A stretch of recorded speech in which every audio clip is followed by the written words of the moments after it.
আসসালামু আলাইকুম প্রিয় বাংলার বন্ধুরা, আপনাদেরকে আমি আজকে আমার সেটআপের সাথে পরিচয় করিয়ে দেব। কারণ অনেকেই রিকোয়েস্ট করছেন যে ভাই আপনার সেটআপগুলো কি কি আমরা একটু দেখতে চাই। তো যার কারণে দেখলাম যে আপনাদের মাঝে আমার এই সেটআপগুলো একটু পরিচয় করিয়ে দিই এবং আমি নিজে কি কি ব্যবহার করি সেইগুলো আপনাদের একটু দেখিয়ে দিই, কারণ অনেকেই এটা রিকোয়েস্ট করছেন, যার কারণে আমার এই ভিডিওটি করা। তো মূলত চাকরির জন্য হয়তো দেশে বেশি আসা হয় না, কারণ বছরে হয়তো অ্যাভারেজ আমি এগুলো 10 থেকে 15 দিন ইউজ করতে পারি। মাত্র 10 থেকে 15 দিন আমি এটা হয়তো ইউজ করতে পারি, তাছাড়া বাড়িতেই থেকে যাই সব সময়। আর একটা সেট আছে হচ্ছে আমার বাসায়, ওটার সাথে একটা পরিচয় করিয়ে দেবো। আমি যেখানে আমার কর্মস্থল সেখানে থাকে, মাঝে মধ্যে বিভিন্ন জায়গায় একটু মাছ টাছ ধরি আর কি। তো যাই হোক, আমি যেগুলো ইউজ করি সেগুলোর সাথে আপনাদের একটু সংক্ষিপ্ত পরিচয় পর্বটা সেরে নেই। সেটা হলো, আপনারা প্রথমে তো রডগুলো আমি অবশ্যই দেখাবো, তার আগে আমার কিছু ইকুইপমেন্টগুলো আপনাদের দেখিয়ে নেই। যেমন এটা হচ্ছে, আপনারা কিন্তু জানেন, এটা আমি একটা ভিডিও দিয়ে রাখছি যে কিভাবে একটি ফিশিং রড হোল্ডার তৈরি করবেন। আমার নিজের হাতেই তৈরি করা সেই হোল্ডারগুলো, এবং এখানে হোল্ডারগুলো মার্ক করা আছে যেন একই লেভেলে এতটুকু পর্যন্ত হয়তো মাটিতে পুঁতে রাখলে একটু লেভেলটা হয়, দেখতে অনেক সুন্দর লাগে। দ্বিতীয়ত, আমার এখানে কিছু তল ভাষা খেলার জন্য আমি সবসময় এগুলো রেখে দেই। মোটামুটি একটা রেডিও আছে, আরও রেডি ছিল হয়তো এই ব্যাগটার মধ্যে হয়তো আছে, খুঁজে দেখতে হবে। তো এটা হচ্ছে আমার তল ভাষার জন্য, এবং অন্যান্য আদার্স কিছু আছে এর মধ্যে। ফিশিং ফ্লটও আছে, আমার নিজের হাতের তৈরিও আছে, কিছু কেনাও আছে। তো যাই হোক, তারপরে আমার নিজের হাতে তৈরি করা এটা হচ্ছে মাছ ধরার জন্য। মাছ ধরার জন্য না, সরি, এটা হলো মাছ রাখার একটা নেট, আমি নিজে তৈরি করছি। এবার হচ্ছে আমার এখানে কিছু হুকস আছে। যেমন আমি তো মোটামুটি 3 কাটায় আমি বেশি খেলি, তো এই 3 কাটা বাঁধা। তো আরও এখানে অনেক হুকস বাঁধা আছে, ভিতরে আরও অনেক আছে, আর কিছু সুইবেল আছে। তারপরে শিঙ্কার আছে, কারণ অনেক বড় মাপের শিঙ্কার, কারণ আমাদের নদীতে অনেক স্রোত, যার কারণে অনেক বড়টা আসলে লাগে, অনেক ভারী। এই হচ্ছে আমার ইকুইপমেন্টগুলো মোটামুটি। এর মধ্যে আসলে এগুলো আসলে গোছানো দরকার, সময়ের অভাবে হয়তো এটা করা হয়ে ওঠে না। তো যাই হোক, চলুন এবার আমরা একটু আমার যে রড ড্রিলগুলো আছে সেটার সাথে একটু পরিচয় করে দেই।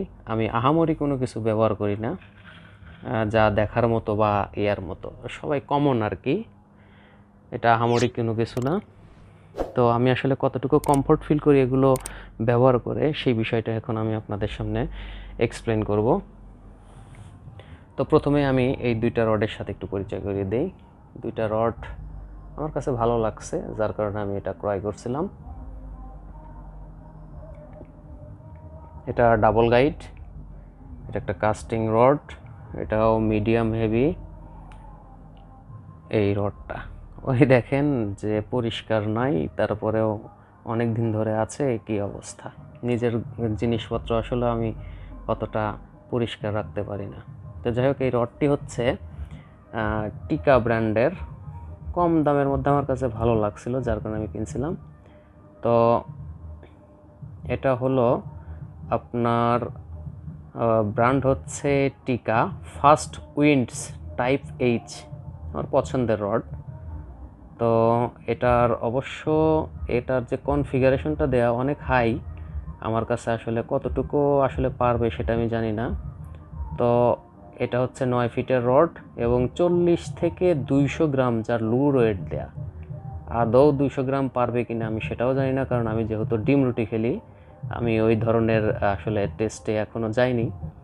এবং এর লাইন ওয়েট দেয়া আছে 40 এলবি, লোড নিতে পারবে 40 এলবি, 19 কেজির মতো এরকম বলা আছে। যাই হোক, তো পারবে, এটা আসলে অস্বাভাবিক কিছু না, ওই মানের একটা রড।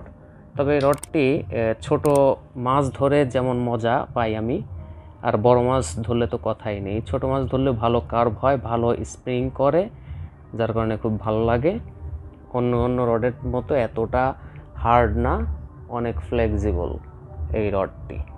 এটা হচ্ছে টিকা ফার্স্ট উইন্ডস টাইপ এইচ। আর একটি রড আমার আছে খুবই পছন্দের, যদিও এটা অরিজিনাল শিমানো না, এটা হচ্ছে একটা চাইনিজ।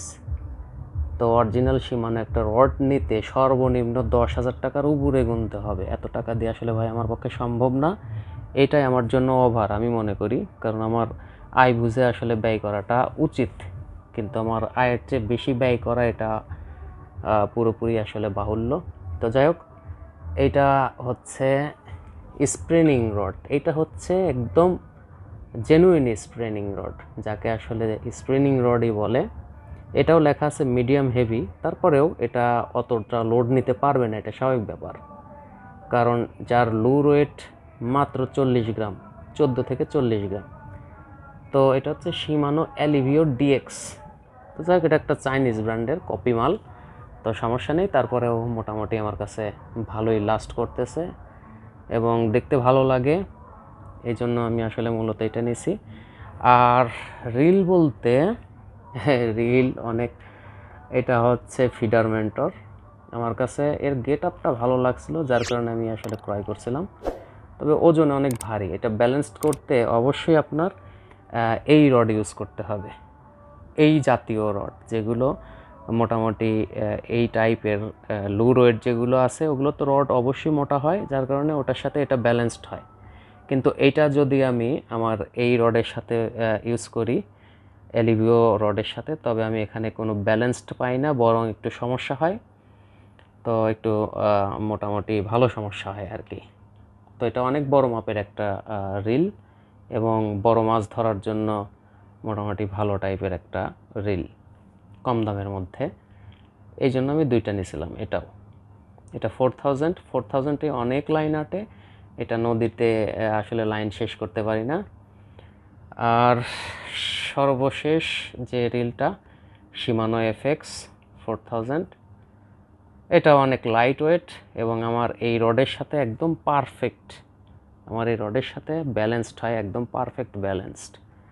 তো এই হচ্ছে আমার 3টা সেট আপ মূলত।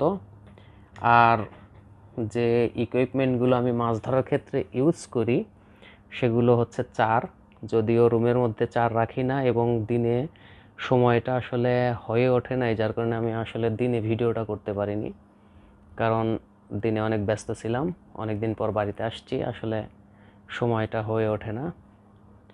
তো আসলে আপনারা দেখলেন আসলে আহামরি কিছু না, কিন্তু আমার অতি সাধারণ একটা সেট আপ।